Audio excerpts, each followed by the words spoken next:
A Justiça do Trabalho Mineira determinou a penhora de milhas aéreas de uma empresa para quitar débitos trabalhistas de um funcionário. Veja na reportagem de Carolina Chaves. Você pode estar se perguntando, milhas aéreas valem dinheiro? A resposta é sim. O mercado das milhas, para quem conhece as estratégias, pode facilitar uma viagem, adquirir produtos ou até mesmo ser uma fonte de renda.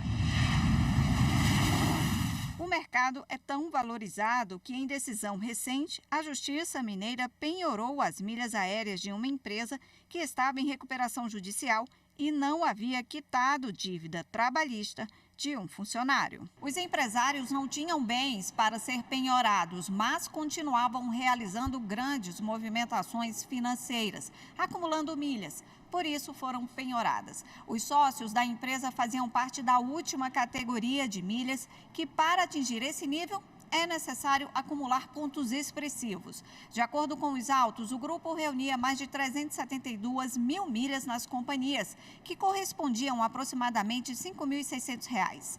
A dívida com o trabalhador era de R$ 5.658.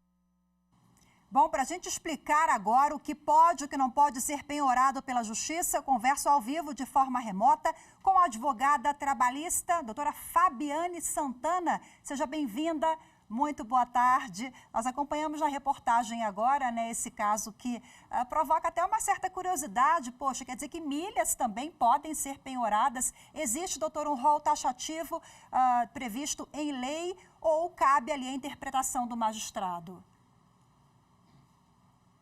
Oi, Rafaela, boa tarde. Muito obrigada pelo convite. E respondendo a sua pergunta... Pois não, doutora, pode continuar. Estamos lhe ouvindo aqui, a conexão está tudo direitinho. Ah, ok. É que para mim deu uma perda de sinal, mas eu vou seguir.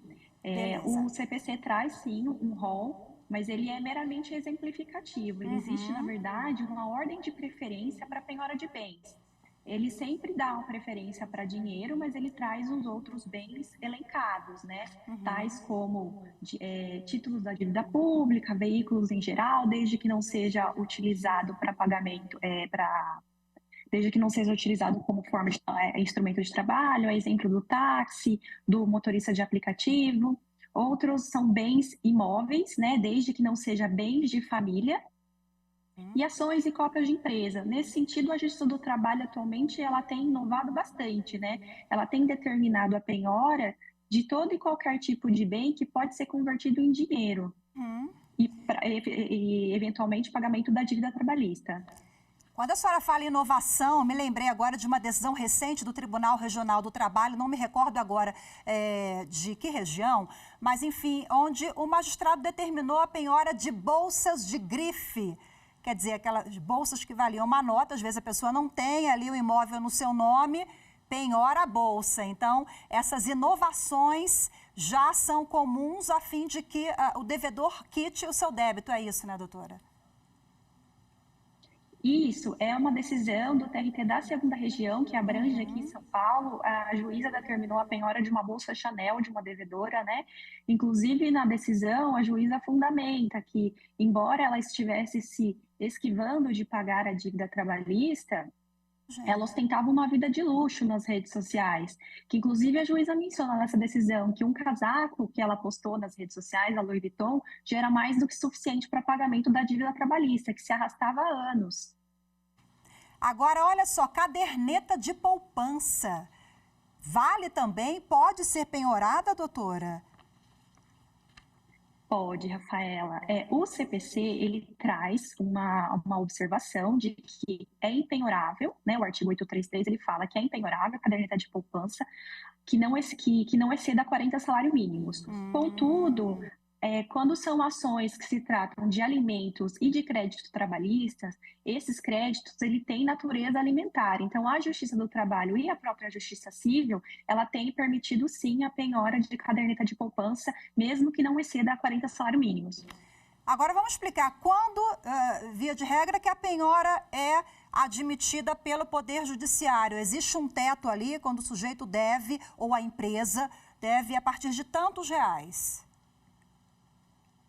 Rafaela, não existe um teto, a legislação ela não fala em teto, mas geralmente a penhora ela é necessária até o cumprimento da dívida, né? Então, assim, às vezes existe a penhora de um bem que não é de família, então, assim, é penhorado parte do bem, não é o bem na integralidade, né? E geralmente esse tipo de imóveis, eles vão a leilão, Tá. né? Mas assim, na verdade, a penhora, ela é uma forma é uma forma de forçar os devedores a fazerem o pagamento da dívida, né? Agora, olha só, Ela pode ser inclusive trocada. aquela lista que a senhora falou, né, lá no início, que a senhora disse que é apenas assim exemplificativa, não é um rol taxativo, ela inclui, é muito curioso isso também, semoventes, são animais. Como é que funciona na prática isso, doutora? Um animal, um bichinho de estimação, que hoje o Poder Judiciário já é super sensível também, entende como um ente da família, né? Então, ele pode sim, a penhora de semoventes, mas isso é analisado cada caso, né? O exemplo mais comum que a gente tem hoje em dia é a penhora de cabeça de gado, de cavalos, né? Mas não necessariamente do pet, né? O animalzinho de estimação, que é quase um membro da família.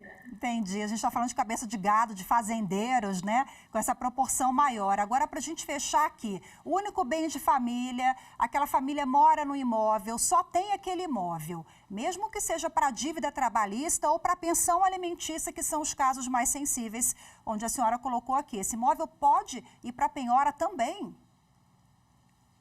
Não, Rafaela, o bem de família, ele não pode ir à penhora. Inclusive porque tem N julgados na justiça civil, né, que é a justiça comum, ele não pode ser penhorado, nem para dívida alimentar, que é a pensão de alimentos, e nem para dívida trabalhista. Perfeito. E agora eu lembrei de uma outra questão, o judiciário, a senhora falou em inovações, e a gente tem hoje também, né, várias ferramentas que permitem com que o Poder Judiciário identifique o bem, né? Bacenjude e tantas outras ferramentas que consegue ali, às vezes a pessoa coloca no nome de outra, mas a transação ela é rastreada ali, né? Avançamos muito também nesse quesito. Isso mesmo. Inclusive, na justiça comum, a gente tem a chamada teimosinha, né? É um artifício muito utilizado pelos juízes para fazer o bloqueio de penhoras, tanto de bens como de valores, né?